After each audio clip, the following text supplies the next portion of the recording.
زنهای عالمی داریم که واقعا جامعه رو متحول کردن. دوشادوش مرد عالمش و مرد داییش افتاده در جمع خواهرها و بانوان و همه رو جمع جور کرده، دعوت خانه به خانه. اگر ما به دختران امروز پرداختیم و اونها رو تربیت کردیم، فردا پسرای ما همسران خوب دارن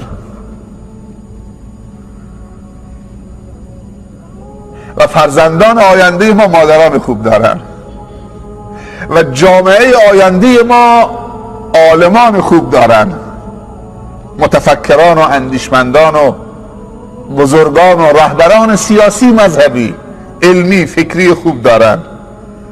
و پیامبر صلی الله علیه وسلم صفت زن بهشتی را میگوید، میگوید زنی خوب است که عبادت خدا را به جا بیاورد، حق خدا را ادا بکنه و حق مردش هم ادا بکنه و حق فرزندش هم ادا بکنه. این زن بهترین زنه و بهترین سرمایه است.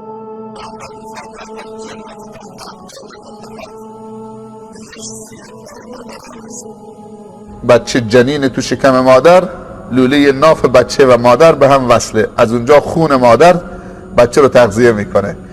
ما میگیم خون نیست، این احساس مادره، این تفکر مادره، این تقوای مادره، این اخلاق مادره، همش تو این خاصیت خون مادر اینه. در کنار این که غذاست، ویژگی های و خصوصیات و تفکرات و روح و روان مادر تو همون خون هست، به بچه تزریق میشه و بعد وقتی بچه به دنیا میاد روزیش از اونجا قطع میشه. شیر مادر دوباره همون خاصیت داره، این شیر نیست که بچه بزرگ بکنه، این احساس مادره، تقوای مادره که توسط شیر به بچه وارد میشه، به دهان بچه وارد میشه.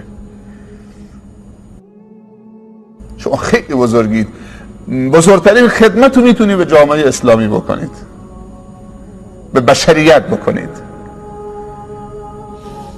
اگر شما در فکر تعلیم و تربیت باشید، در جایی که باید دختر خوب باشید باید دختر خوب باشید،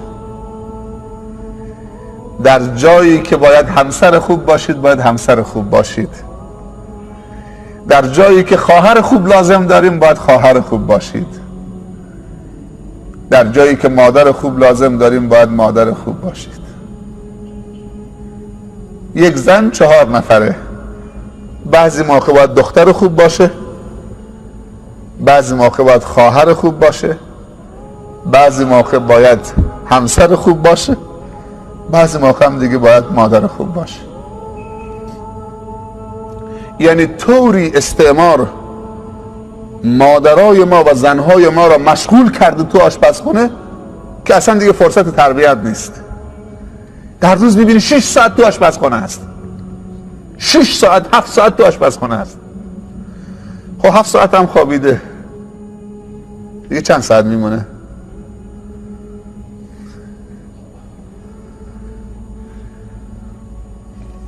دیگه فرصت برای تربیت هست. مادر رو از شغل اصلی خارج کردن، به جایی که قرآن دستش بدیم کتاب آشپزی دستش دادن. کتاب آشپزی بیشتر از قرآن میخونه. 4 نفر اگر درست بشن فرزند درست میشه. 1 پدر، 2 مادر، 3 معلم، 4 دوست و رفیق. اگر فرزندان ما 4 نفر خوب داشته باشه محاله که بد بشه. اگر معلم خیرخواه و دلسوز تو مدرسه داشته باشه، کافی نیست پدر و مادرت خوب باشه، میره مدرسه، تو مدرسه منحرف میشه. معلم کمونیسته، معلم لایکه، لادینه، ملحده. خیلی بچه ها تا زمانی که ابتدایی بودن، راهنمایی بودن، تو خانه خوب بودن، وقتی رفتن تو دانشگاه آمده از دین مسخره میکنه، از حجاب مسخره میکنه، از چادر مسخره میکنه، از قرآن مسخره میکنه، از نماز مسخره میکنه، از همه چی مسخره میکنه. پس کافی نیست که پدر و مادر خوب باشه، باید معلمم خوب باشه. این سه تا اگر خوب شدن باید فرزند خوب بشه. نه، فرزند بیشترین حرف شنوی از همسن و سال خودش داره، از دوستش داره، خودش هم باید بخواد. من و تو نمیتونیم کسی رو خوب بکنیم، محاله. من و تو کسی رو ارشاد میکنیم، راهنمایی میکنیم، هدایت نمیکنیم، عوضش نمیتونیم بکنیم. عوض کردن کار اللهه. اینجاست که علما میگوین که دو تا کار باید ما انجام بدیم، یکی دعوت و یکی دعا. دعوت یعنی ارشاد مردم کردن، حرف خیر باشون زدن، تشویقشون کردن، راهنماییشون کردن.